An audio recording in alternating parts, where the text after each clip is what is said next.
చాలా హ్యాపీగా మంచి ఒక ఫేజ్ ఆఫ్ లైఫ్లో ఉన్నారు. ఇట్స్ ఎ డ్రీమ్ అండి, నా చిరకాల నిరీక్షణ. మీరు ఒక పాజ్ తీసుకున్నారు, ఇప్పుడు ఆలోచిస్తా ఆ మాట చెప్పడానికి ఒక పాజ్ తీసుకున్నారు. ఆ పాజ్లో నాకు ఒకటి బాగా గుర్తొచ్చింది ఏంటంటే, మీ ఇది కామన్ ఫ్రెండ్ ఒకళ్ళు నాకు బాగా క్లోజ్, మనకు జర్నీ లేకపోయినా సరే ఆయనతో నాకు ఉంది. శివాజీ పడిన కష్టాలు అసలు ఎవరో పడి ఉంటారు. ఎంతో స్ట్రగుల్స్, ఫైనాన్షియల్ ఇబ్బందులు, కెరీర్ పరంగా ఇబ్బందులు, ఒకసారి ఒక టైంలో సూసైడ్ చేసుకుందామా అనే అంత థాట్స్ వచ్చే శివాజీ ఈవేళ ఇక్కడ ఉన్నారు. లైఫ్ ఈజ్ లైక్ దట్ అండి. నేనైతే అంటే అన్నిటికీ డబ్బులతోటి ముడిపెట్టలేను, కానీ నేను ఈ పనిలోకి వచ్చిన తర్వాత ఈ పనిలో కోర్ చూడటానికి నేను పడ్డ కష్టాలు, నేను పడ్డ తపన, కష్టాలని నేను అన్ను, నేను పడ్డ తపన, అందుకే నిరీక్షణ అన్నాను. అది నాకు తెలిసి కొంతమందికి జరుగుతుంది అలాగా. నేను ఇండస్ట్రీకి వచ్చిన తర్వాత, ఆర్టిస్ట్గా మొదలుపెట్టిన తర్వాత, హీరోగా కంటిన్యూస్గా సినిమాలు చేసిన తర్వాత ఆ దాహం అనేది ఒకటి ఉంటుంది చూసారా, కొంత నీళ్ళు, చల్లటి నీళ్ళు తాగిన తర్వాత ఎలా అనిపిస్తుంది, ఫుల్నెస్ ఉంటుంది. ఆ ఫుల్నెస్ లేదు నాకు లైఫ్లో. సో నాకు ఇప్పుడు ఏమనిపిస్తుందంటే నా మార్గం వేరే ఉంది, దాని దగ్గరకు రావటానికి ఇవన్నీ ఇంత టైం తీసుకుంది. సో నా మార్గం ఏంటంటే హీరోగా కన్నా కూడా ఇలాంటి పాత్రలు నేను చాలా చేయాల్సింది ఉందేమో. కానీ అంత నలిగిపోవడానికి అంటే ఇండస్ట్రీ చాలామంది చూసేవాళ్ళకి, బయట నుంచి చూసేవాళ్ళకి ఏమనిపిస్తుంది అంటే, ఒక స్ట్రగుల్ పడుతున్నప్పుడు ఎందుకు బయటికి వెళ్ళిపోయి చేసుకుంటే బతకడానికి 100 మార్గాలు అయినా చాలామంది, ఇప్పుడు కృష్ణానగర్ వెళ్తే చాలామంది ఉంటారు, ఇక్కడే జీవితం వాళ్ళకి హోప్ కనపడదు. కొంతమంది స్ట్రగుల్ అవుతారు, కొంతమందికి బ్రేక్ వచ్చి మళ్ళీ స్ట్రగుల్ వస్తుంది, కొంతమందికి ఎప్పటికీ బ్రేక్ రాదు. అది కాకపోతే ఇక్కడే ఉండాలని తపన పడుతూ ఉంటారు ఇండస్ట్రీలో. బయట నుంచి చూసేవాళ్ళకి చాలా ఈజీగా అనిపిస్తుంది, ఎందుకు ఇంత కష్టపడ్డం, ఎందుకు ఏం చేసినా బయట బతికేయచ్చు కదా, శివాజీకి బోల్డ్ అని తెలివితేటలు ఉంది, లేకపోతే ఇంకొకరికి వేరే బోల్డ్ అని తెలివితేటలు ఉన్నాయి, ఎందుకు అని అనుకుంటారు. అసలు ఏంటి ఒక ఆర్టిస్ట్ మెంటాలిటీ ఎలా ఉంటుంది అంటే, ఆర్టిస్ట్కి జర్నలిస్ట్ మెంటాలిటీలకి పెద్ద తేడా ఉండదండి. జర్నలిస్టు ఒక కరెంట్ తాపర్ స్టేజ్కి వెళ్ళాలని ఒకడుకో మొదలు పెడతాడు, ఆడ స్టేజ్కి రీచ్ అయ్యేవరకు అక్కడి నుంచి కదలడం, ఎంత చేసినా ఎన్ని స్ట్రగుల్స్ వచ్చినా ఆ పొజిషన్ తీసుకోవాలనే తపన ఉంటుంది చూసారా, మిమ్మల్ని అక్కడ కట్టిపడేస్తుంది. చాలా మీ దగ్గర తెలివి లేక కాదు, మీరు పని చేయలేని శక్తి లేక కాదు, మార్గాలు కూడా లేక కాదు, మైండ్ సెట్. నా జీవితం సినిమా ఇండస్ట్రీ అని అనుకున్నప్పుడు వాడు ఆ కృష్ణానగర్లోనే ఉంటాడు, వెయిట్ చేస్తుంటాడు. బట్ నా లైఫ్లో ఏంటంటే నాది ఒక డిఫరెంట్ కేస్ స్టడీ. నాది కేస్ స్టడీ అనే మాట ఎందుకన్నానంటే, ఫ్యూచర్లో ఎవరన్నా భవిష్యత్తులో పాస్ట్ గురించి మాట్లాడుకోవాల్సి వచ్చినప్పుడు,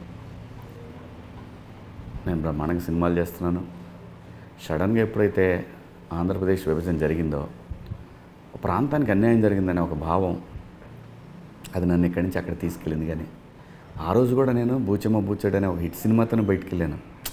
నేనేమి సినిమాలు లేక ఫెయిల్యూర్లో ఉండి నేను బయటికి వెళ్ళలేదండి.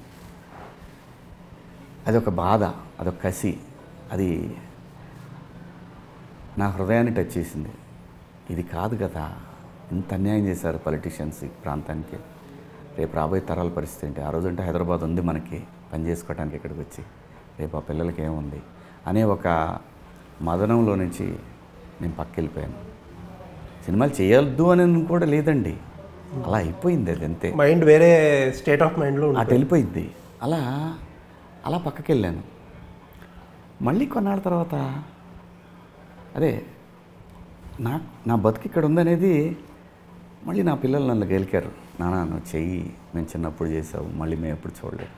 వాళ్ళు దేనికన్నారో, వాళ్ళ అమ్మతో మాట్లాడి అన్నారో, ఎలా అన్నారో అన్నారు కదా, చేద్దాం.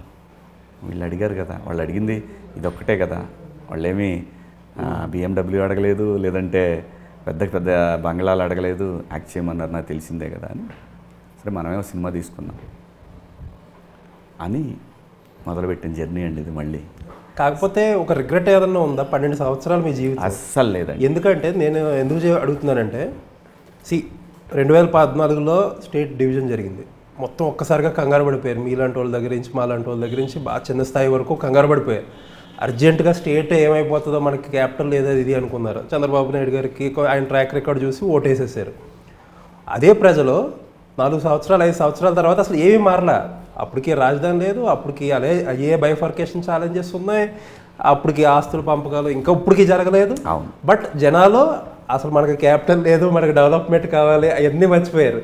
5 సంవత్సరాల్లో మొత్తం ఇంకొక వేరే స్టేట్ ఆఫ్ మైండ్లోకి వెళ్ళిపోయి, కంఫర్టబుల్ పొజిషన్లోకి వెళ్ళిపోయి వేరే గవర్నమెంట్ ఎన్నుకున్నారు.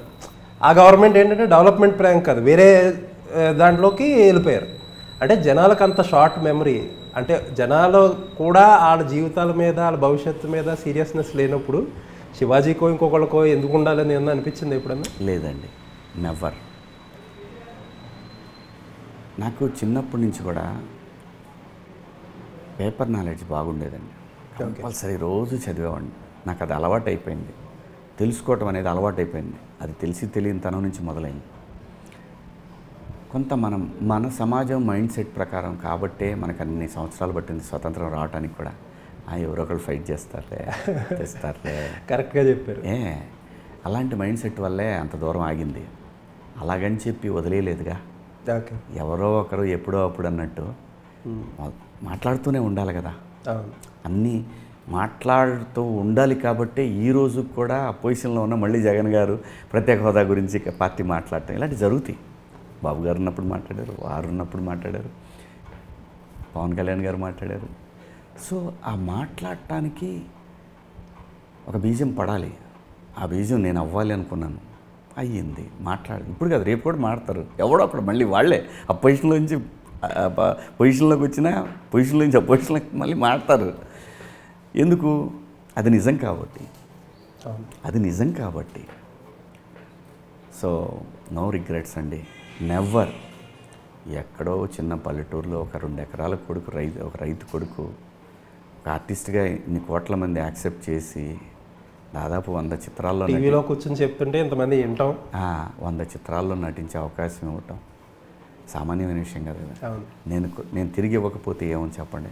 నా లైఫ్కి అర్థం ఏముంది? వచ్చాను, సినిమాలు చేశాను, సంపాదించి అంతో ఎంతో పిల్లలకి ఇచ్చాను, పోయాను. What is there? There is nothing. నాకేంటండి, జనంలో తిరిగి ఫైట్ చేశాను, ఉద్యమాలు చేశాను, ఏంటి కావాల్సినప్పుడు బయట తిరిగాను, జనంలో ఉన్నాను. నాకు తెలిసింది ఈ 2 జనం కోసం మాట్లాడటం, సినిమాలు చేయటం, నా కుటుంబం కోసం.